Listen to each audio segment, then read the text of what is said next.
And maybe for that one at least, it acts not only to reduce the weight of water on the leaf, it has those V-shaped gutters. Right. Yeah. Right. And they not only drain water off, but also capture water towards the pandanus to capture, and so that's an interesting thing as well.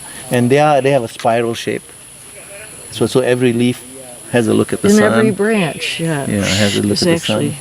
sort of architecturally located. There's a name for that, but I forget it. And also it's V-shaped gutters. It's so long. Yeah, no other gutter shape works. There's the V-shaped gutter, biomimicry. biomimicry again. So it gives it enough structural support and access for drainage as well as irrigation. Right. Yeah, Here's drip tips right here. You can see these leaves there with a tip that's pointy. That's a drip tip, just to get a little picture of it. Just a long tapering leaf. And it's really, even though beetles are a big enemy and walking sticks, things that eat the foliage, so is having moss and algae and fungi settle on your surface, and that's partly why these leaves either have a gutter or have a drip tip, because if they stay all moist, then that other stuff loves to come and live on them. It's technically called epiphyly. That's a big old word, but it's this whole community, and I only bring that up because guess what lives in it?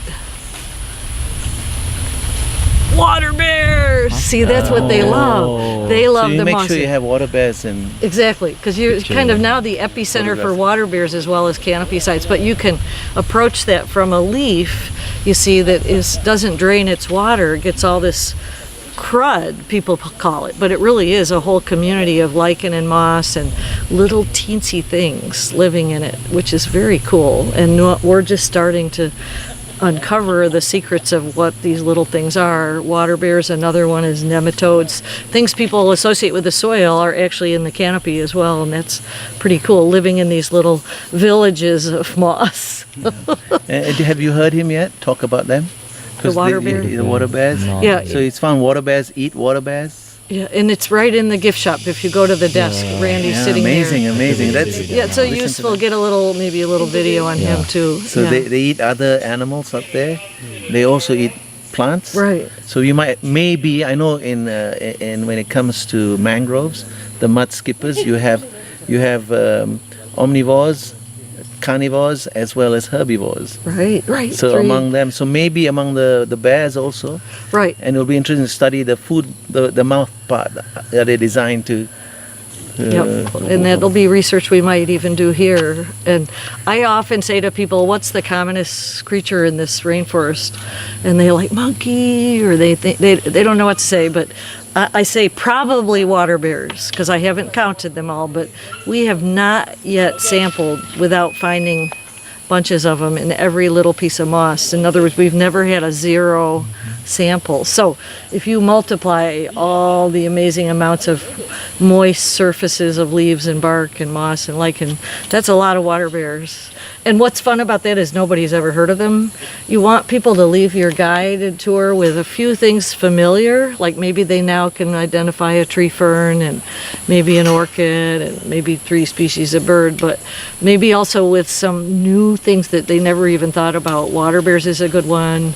Maybe 1% shade is a good one. Maybe, small leaves in the desert at the top and big leaves in the moist understory. And, then you might end up with birding season getting birds that eat insects versus birds that eat fruits if you have a fruiting tree. You'll have these obvious things that people come away with being smarter. So one thing I think we never talked about is what if somebody comes to tell you, because do you talk about evolution? Never, huh? Yeah. Once you get into that picture, you will be meeting creationists. And what are you going to say to creationists? Because they'll say, oh, look at this bird, the colors on it, it's just so amazing. Why would they ever need to have that kind of color? Sometimes I get that on my walks. But if you're going to go that way, here's the reply I always give, and I mentioned it to Jack this morning. So when I was 16 or 17 years old, my father took me to listen to a lecture by a physicist. He will, in 1975, I went to hear him. In 1979, he will be the co-winner of a Nobel Peace Prize for physics. Yeah, and I remember at the lecture, he was from Pakistan. His name was Professor Abdul Salam. He was a physicist, and he was giving a lecture, the importance of fundamental science. Okay, that in the rush for development, he didn't want governments to specialize their kids into industrial. He was trying to support the basic sciences, that's the biology, physics, and all that. So at the talk, there was one person who stood up and said, "Listen, you can tell the story in your nice way if you want. So how do you?" He was obviously a professor from the university. He was obviously a creationist, and he asked the question, "How do we ensure and support Islamic science to move forward?" They all knew he was a practicing Muslim, Professor Abdul Salam.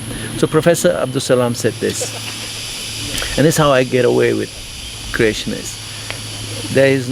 Professor Abdul Salam replied, he said, "There is no such thing as Islamic science, Jewish science, Christian science, Buddhist science, or Hindu science, and for that matter, atheist science. Science is the study of the laws of nature. And I'm comfortable," he said about himself, "that the laws of nature are the laws of God. But do not allow clergy, religious people, to dictate your science. Nice. Because if you did, the earth would be flat today." That's very good. That's really good. That's the way